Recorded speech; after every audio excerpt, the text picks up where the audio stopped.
What's going on, guys? Welcome back to CarX Street. Today we're going to be doing something a little bit different. We're going to be taking a look at my Class 6 Nissan 400Z racing build. Now, I'm definitely no online racer or leaderboard contender, but what I can promise you guys is that this thing will absolutely destroy any Black Lotus race or Elite race with no mods, and it's pretty easy on the bank too. So first I'm going to take you guys through exactly how to drive this thing, then we'll hop into a few races so I can show you guys exactly what this car can do, and then at the end of the video we're going to go through the entire setup in case you guys would like to try this car out for yourself. As always, guys, if you do enjoy the video, feel free to leave a like down below, subscribe for more just like it. Let's get driving.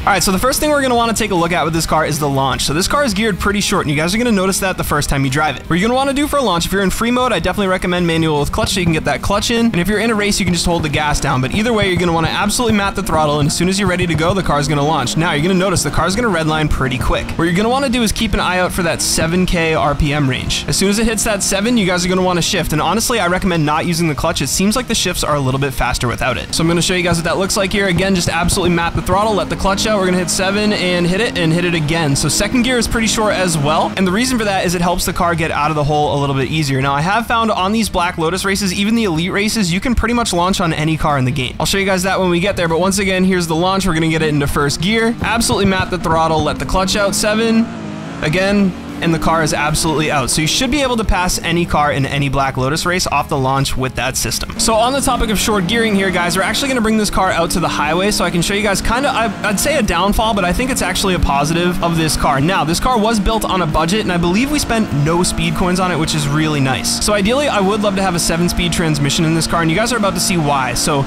obviously the benefit of the short gearing is that this car is gonna accelerate really well, but the downfall is that it's gonna top out pretty easily, and we will be able to see that on the highway here. So what I'd recommend for this, guys, is if you do end up in a race, I think there's maybe only 1 or 2 that end up on the highway out here like this, save your nitrous, because if you guys notice, if I hit the nitrous, you're gonna get a few extra RPMs out of the engine. So I like to try and build up that nitrous as best I can through 6th gear if I am running something highway, but it's very rare that I need any more than the top of even like 5th gear in this car. But if you do, you can use the nitrous to extend it out just a little bit. And like I said, I'd love to swap a 7-speed in this thing, but I love the fact that we built this with no speed coin parts, which is really, really nice. So once again, guys, gonna try and max out 6th gear here. We're on the highway, and unless you're on that back stretch or that straight stretch in the middle of the map, it's pretty hard to max out that 6th gear. But like I said, if you're ever going that fast, you're usually so far ahead of the pack, and hopefully we'll find a race today where I can show you guys exactly what that looks like. I have hit it once or twice, but I'm so far away that it doesn't even matter, and then I hit a corner and I'm able to accelerate anyway because I slow down and downshift. So that's kind of how to drive it on the highway. That is the one downfall of sticking with that stock 6-speed transmission. You can always swap the transmission out, but once again, I do like the fact that this is more of a budget build. So I got one more thing to show you guys before we hop into a race. We're actually going to head out here into the toge section over this way, and on this section I should be able to show you guys exactly how to rotate this car on some tighter corners. So I do think the handbrake is pretty useful on some of these tighter hairpins.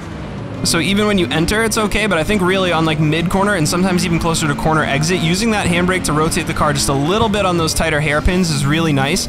Especially if you can get it down into 2nd gear, like right there, you can feel the car pick up really nicely, and I think it's actually faster this way than if you were to tune the car to rotate under brakes a little bit more. And the car will rotate under brakes, so don't worry about that, but it's a little bit more effective on higher speed stuff, and on these hairpins, I think you really want that handbrake to help you out. So handbrake in 2nd gear, once you can kind of get that down, it's like a little bit of a power slide drift, but it's really nice. So I'll do the brake and clutch rotation here, so you'll see the nose of the car does float in a little bit, but right here, you're a little bit slow exiting the corner, whereas if you rip the handbrake and get on 2nd, you're already building power. So that's kind of my 3rd tip with driving this car, guys. We had the launch, we had the 6th gear nitrous strategy for the highway, and then we have just using the handbrake on some of the hairpins. And then if we come around here, I can show you guys too how the car will rotate nicely under brakes, and I do recommend using the clutch when you brake. So I think you can shift the car just fine without the clutch, but I do think if you're about to brake, so right here, you'll see the car will rotate under brakes, which is really nice. On any medium or high-speed corner, that should be more than enough to rotate the car for you. And like we just talked about previously, if it's not quite enough, just tap that handbrake, you'll get that extra rotation, and as soon as you get back on the gas, that nose will go out. It won't oversteer on you, so you don't have to worry too much about that either. I think we can talk about this stuff all day, but I really don't think it's gonna matter much unless we're in a race, and I can show you guys some of this stuff as we're actually using it. So what I'm gonna do is I'm gonna hop into a couple Black Lotus Elite races to show you guys that this thing will actually walk any Black Lotus race. All right, so here we go, guys. First Black Lotus race. We only got one opponent, like I said, gonna mat that 1st gear, 2nd gear, 3rd, and we are gone. Not even close. We even hit some traffic and we're still pulling. I'm not even gonna use nitrous here. We should still pull on this car pretty easily. Oh, gotta get on my brakes a little bit here. First race of the day, warming up. This is a great corner where you just need the brake and clutch. No handbrake, don't worry about the handbrake. Maybe a little bit here, right? So as that corner tightens up, just a little tap of the handbrake to cause some rotation. So like right here, I'm gonna use a little handbrake just to set that nose up and drive into the corner. And that Mercedes back there is gonna have no chance. Here you could use a little bit of handbrake to set yourself up nice for corner exit. And absolutely gone in that 4th gear there. So I'm looking at a little bit of a higher speed section here. I don't think we're gonna use 6th gear, so we could probably just hit the nitrous now. We don't need to save it. Shifting without the clutch for better acceleration. Gonna brake nice and easy because we got plenty of time here. Don't wanna hit traffic and set ourselves up for failure.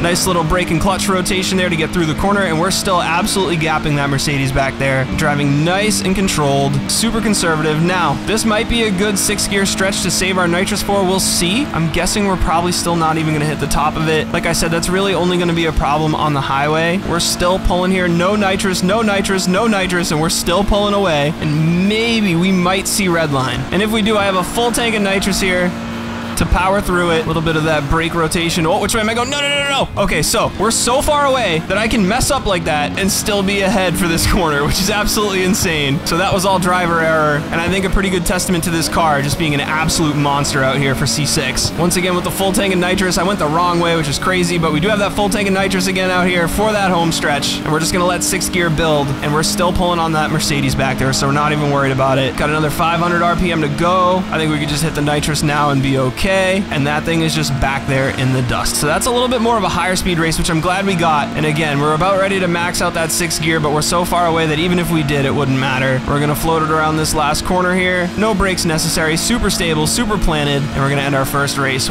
way ahead. All right, guys, Black Lotus race number 2. We got a 4-man race here.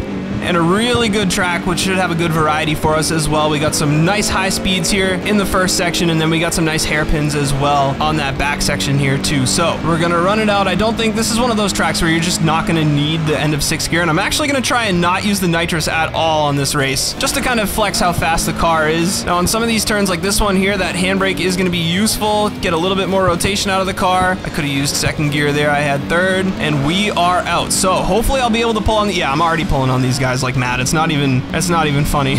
Honestly, I don't want to say the Black Lotus races get a little boring with this car, but it's just a cut above the rest, right? I mean, I'm not even using nitrous here, and we're just absolutely gapping these guys. And I think that's a testament to this car just being awesome, especially where it is a budget build. I believe there's no speed coin spent on it, which is absolutely amazing. And I have built a few other cars in different classes that are just not this good, honestly. I have an R32 C5 car that I'm working on, and that one pretty consistently wins races as well in that class, but they are usually a little bit closer than this one is, and so this thing is just an absolute beast. Like I said, still with no speed coin too, that is a huge plus, because that stuff, it's just so hard to make speed coin, right? Like the grind is definitely steep in this game. Oh, overshot that a little bit. I do sometimes wish the brakes had a little bit more bite, but we do have the ultimate brakes on this, and I'll show you guys that when we get to the settings, and the torque is all the way up, so it's definitely max brakes. We'll use that handbrake there a little bit to get some rotation. I'll do it here too. Get into 2nd. Handbrake, rotation, and there it is. That's a really nice corner. We'll do it here. Probably should have been up into 3rd for a second. And so we are just absolutely destroying the pack. We are just so far away from them. I'm gonna try on our 2nd lap here. It is a 2-lap race. Oh, no, no, no, no, no. Reset. We're fine. We got plenty of time. I am going to try and get on that handbrake a little bit better and a little bit smoother for you guys so you can see exactly how to take those corners back there, because that's a perfect example of where to use that handbrake. But once again, just absolutely pulling on the pack. I can be an absolute bonobo out here and still have plenty of time to reset the car and be way ahead of the pack. And so that's really, really nice. Definitely makes grinding these elite races a little bit less stressful, right? Because, you know, if you do end up messing up or needing to restart one of these races, that's time off the clock, right? That's time away from your grind, and it's already, you know, plenty of time in to make the money for a build in this game. And so use a little bit of handbrake there. And again, I'm not pretending to be a good racer or a fast one. This car is just way better than I am, and definitely way better than those Black Lotus opponents. And so I don't even have race gas in this thing. I am running the Racing Plus tires, stock gas like I said, and we're just absolutely ripping it here. No nitrous. We are gonna have to fill up after this race though. We're gonna brake nice up into this corner, head out to the inside of the traffic. So like right here, great opportunity to use a little bit of handbrake. And if you guys are drifters on this game, it'll help a lot. You know, it can be oversteering and slipping a little bit, and it's not out of control by any means. And I am rolling the sticks just like I do when I drift, you know, kind of point that nose exactly where it needs to go. CarX games are great for that. You know, Forza's a lot of side to side and works really well for that physics set and the controls, but on this game, I love rolling the sticks. So right there, that was a much better corner. I'm also trash at racing and trash at recording and racing.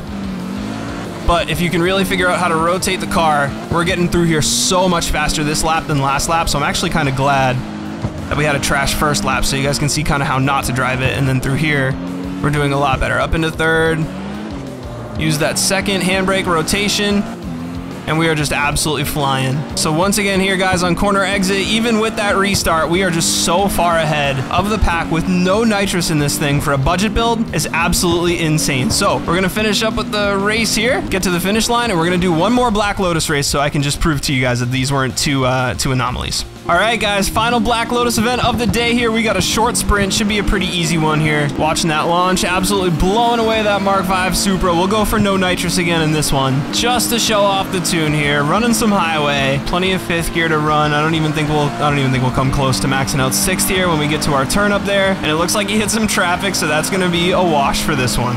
Coming into the turn here, I'll actually show you guys, this is a good spot where you can get some good rotation out of your brakes and clutch. No handbrake necessary there. That's a nice medium speed corner. Coming through here, same deal. If you do need a little bit of slowdown or rotation, just use that brake and clutch together. And I should have mentioned in the last race too, if you do need a little bit of handbrake, that's brake and clutch there too, same here. But if you do need a little bit of that handbrake, I do recommend having your clutch enabled for that situation. Of course, if you're gonna pull the handbrake, it's better to have the clutch in as well so you can keep your revs up, let the clutch out, and immediately pop the power. That's something I should have mentioned earlier in the video. But there is no example of that in this race. We're already done. There it is, first place, 3 races in a row, no restarts. Well, a couple of restarts in the races, but no restarts as a whole because this thing is awesome. So we're gonna head over to the upgrade and tuning shop so I can show you guys exactly what we have going on for our build. All right, guys, so before the end of the video, I do want to take you through the entire setup in case you guys are looking to try this car out for yourself. And I do want to mention once again that I believe we spent 0 speed coin on the whole upgrading process of this car. It's also a deluxe edition car, which means we got the car itself for free, so it's really good on a budget. Walking through the engine section here, guys, we got all racing parts, ECU, turbo, camshaft, intake, fuel, cylinder head, engine block, exhaust manifold, and exhaust. Our upgrades here, we maxed out everything that we could as well. For transmission, we got all ultimate parts, and we did all-wheel drive swap the car. I know purists are going to be a little mad at me, but the car does perform way better as an all-wheel drive car versus a rear-wheel drive car when you do build it up higher in the classes. For our transmission settings here, guys, we got our gear shifting speed all the way down, front acceleration lock at 0.85, coast lock and preload are both stock in the front, final drive at 3.55, first gear is going to be 3.8, second gear is going to be 2.89, third gear is going to be 1.89,